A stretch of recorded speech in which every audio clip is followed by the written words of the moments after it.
this is the third case of the month, and I was shocked of this case, and I insisted on the diagnosis. So I'm very happy to share this case with you. This is a very important pitfall of the diagnosis. So we had a consultation biopsy of a 2-year-old female from the bladder. So these punch biopsies are from a mass filling almost whole the bladder, and it seems to be a spindle cell tumor. And the most common tumor of this age group in the bladder or whole visceral organs is bothroid rhabdomyosarcoma. So when we look at the higher power, we have these pinkish cytoplasm, the cells, spindle cells, the fascicles of spindle cells with pinkish cytoplasm, and they look well differentiated. And when we come to the surface, the cells looks more undifferentiated, and they are more cellular, and this morphology is quite characteristic of bothroid rhabdomyosarcoma. Then we ordered some stains in order to prove these diagnoses. So this was Desmond. I mean, it was shocking to see Desmond like this. Only just few cells stained. They may be edge artifact, or as you see here. So this is not satisfactory. And the next stain was the myogenin, and it was the same. So there was no nuclear staining or with myogenin either. So there are some stainings, but they're again not satisfactory at all. And the last one, the last myogenic marker was the MyoD1, and it was the same. There was some, I mean, the problem with the MyoD1, it stains cytoplasm. So we have again no satisfactory positivity of this. So we have then we have tried other markers such as S100, CD34, SMA, and ALK4 inflammatory myelofibrotic tumor, cytokeratins for a weird type of sarcomatous carcinoma. But then, I mean, desperately, we ended with the INI1. And INI1 was also negative. So the morphology, although the morphology does not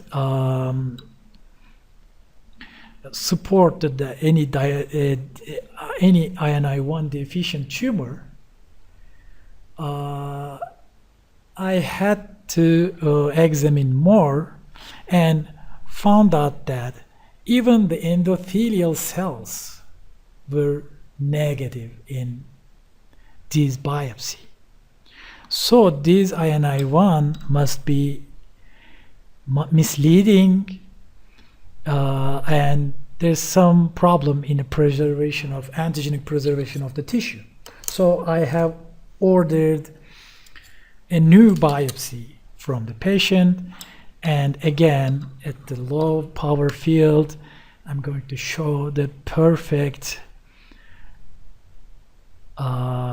grape-like low power view, see, of this tumor.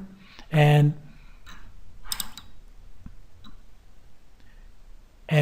almost pathognomonic morphology of bothroid rhabdomyosarcoma with very nice cores with well differentiated areas, and the surface cambium layer, which is more cellular and formed by less differentiated cells, and this edematous area between epithelium and the cambium layer as more pronounced here.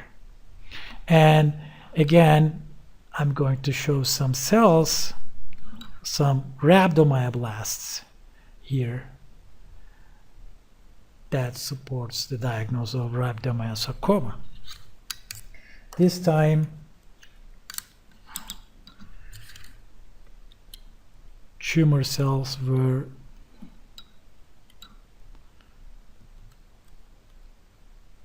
more positive with the desmin here, and the cambium layer is a very nicely highlighted here as the myogenin.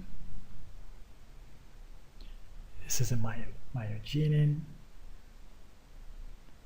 It was again the positive for myogenin here, and as well as MyoD1 here.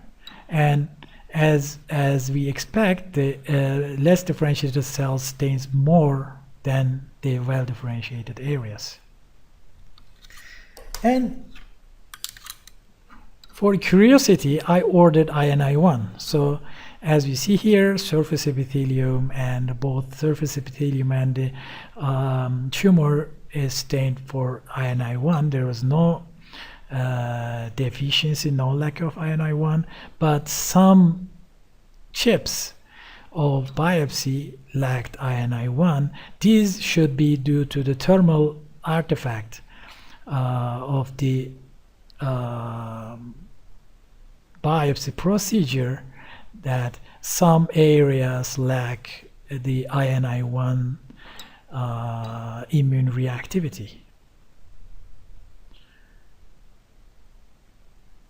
So this case shows the power of the morphology, and pathologists should rely on morphology more than immunohistochemistry to reach the correct diagnosis, and the morphology is really mainstay of the diagnosis. Thank you very much.